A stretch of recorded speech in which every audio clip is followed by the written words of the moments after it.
যদি আমি বলি আমার রাসূল কেমন ছিলেন, তিনি ছিলেন মধ্যম আকৃতির, তিনি না লম্বা না খাটো।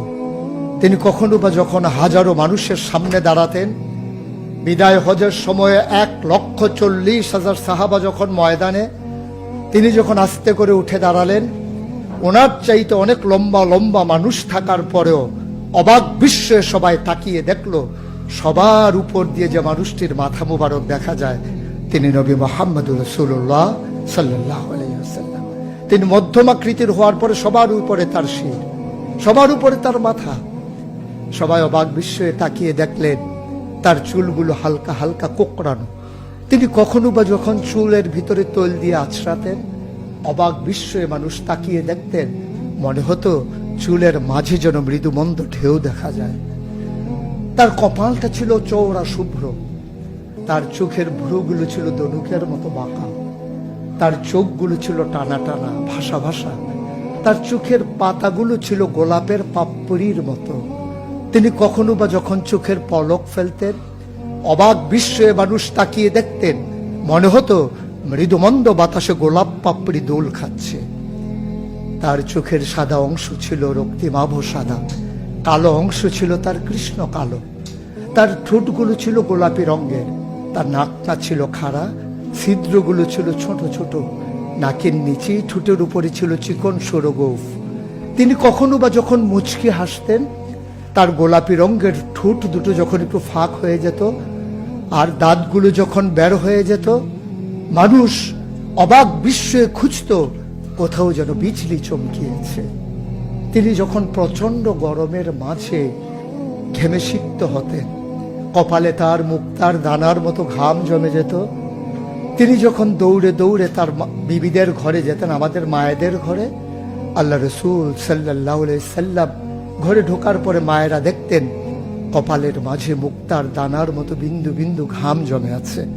মায়েরা বলতেন, গুস্তাখি মাফ কর দিজিয়ে, বেয়াদবি মাফ করবেন, আপনি চুপটি করে একটু বসুন। নবীকে বসিয়ে ওরা ছোট্ট শিশি খুঁজে বের করতেন, অতি যত্নে পরম আদরে তার কপালের ঘামগুলো তারা শিশির ভিতরে ভরে মুখ বন্ধ করে রেখে দিতেন। ঈদ যখন আসতো, বিয়ে যখন হতো, জমানো ঘাম তারা আতর হিসেবে ব্যবহার করতেন। এ নবী তো সে নবী, হেঁটে গেছেন 1 মাস আগে রাত পথ ধরে, যাওয়ার পরে তিনি তো চলেই গেছেন। 1 মাস পরে যখন আবার ওই পথ মারিয়ে কোনো এক সাহাবা যাচ্ছেন, স্থানীয় বাসিন্দা যারা রাস্তার কিনারে যাদের ঘর, তাদেরকে ডেকে বললেন, ভাইরা এ পথ দিয়ে কি আমার নবী হেঁটে গেছে কখনো? বলেছ সে তো 1 মাস আগের কথা, তুমি বুঝলে কেমনে? মুচকি হেসে সাহাবা জবাব দিলেন, হেঁটে গেছেন 1 মাস আগে, কিন্তু আজও সেই পথে নবীর গায়ের জান্নাতি গন্ধ পাওয়া যায়। এ আমার নবী, এ আমাদের নবী, আমাদের গর্ভের নবী। কেন পাঠালেন নবীকে? লাকাদ কানা লাকুম ফি রাসূলিল্লাহি উসওয়াতুন হাসানাহ। তিনি মডেল, তিনি আইডল, তিনি আইকন, তিনি অনুপম আদর্শ, তিনি আমাদের জন্য উসওয়াতুন হাসানাহ। তিনি পথ দেখিয়েছেন কেমন করে একটা ছেলে তার মায়ের কাছে ভালো সন্তান হতে পারে। তিনি আঙ্গুল দিয়ে দেখিয়ে দিয়েছেন কেমন করে কোনো এক স্ত্রীর কাছে ঈর্ষণীয় স্বামী হওয়া যায়।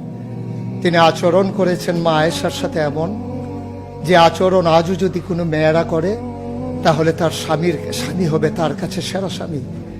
শুধু সেই স্বামী তার স্ত্রীর সাথে সেই ব্যবহার করে। আল্লাহ রাসূল সাল্লাল্লাহু আলাইহি সাল্লাম আদরের নাতি হাসান হুসাইনের সাথে এমনই মধুর ব্যবহার করেছেন। কেউ যদি সেরা নানা হতে চায়, কেউ যদি সেরা দাদা হতে চায়, সেজন্য নবীজি যে আচরণ করেছে হাসান হুসাইনের সাথে, সেই আচরণ করেছে তার নাতনি নাতনির সাথে, তাহলে সে হয়ে যাবে সেরা নানা। কেউ যদি আদর্শ শিক্ষক হতে চান, কেউ যদি হতে চান উত্তম আদর্শের অনুসারী, তাইলে আল্লাহ রাসূল সাল্লাল্লাহু আলাইহি সাল্লামকে আল্লাহ নিজেই জানিয়ে দিলেন যে আমি তো আপনাকে দান করেছি ইন্নাকা লাআলা খুলুকিন আযীম, আপনি হচ্ছেন উত্তম থেকে উত্তমতর চরিত্রের অধিকারী। চরিত্র হচ্ছে 3 রকম, খুলুকুল হাসান, খুলুকুল করিম, খুলুকুল আযীম। খুলুকুল হাসান মানে হচ্ছে আপনাকে একজন গালি দিয়েছে, আপনি হুবহু সেই গালিটা দিয়েছেন। আপনাকে বলেছে তুমি বদ, আপনি বলেছেন আমি না, তুমি বদ। এটা হচ্ছে হাসান। আপনাকে বলেছে তুমি সাংঘাতিক খারাপ, আপনি চুপ মেরে হেঁটে চলে গেছেন মাথা নিচু করে, আপনি হচ্ছেন খুলুকুল কারিম। আর আপনাকে বলা হলো তুমি খুব খারাপ মানুষ, আপনি চুপ করে তো চলে গেলেনি, মসজিদে গিয়ে আপনি হাত উঠিয়ে দোয়া করছেন, মাওলা সে হয়তো বুঝিনি, সে যদি বুঝতো আমাকে হয়তো বলতো না, তার জন্য উল্টা আপনি দোয়া করে দেবেন। এটাকে বলে খুলুকুল আযীম, যেটা ইন্নাকা লা আলা খুলুকিন আযীম। আল্লাহ বলছেন, ও নবী, আমি হলাম সর্বোত্তম মর্যাদার অধিকারী, আর আপনি হচ্ছেন সর্বোত্তম চরিত্রের অধিকারী। সুতরাং যার কোনো তুলনা হয় না, তুলনা মেলা ভার, জুড়ি মেলা ভার।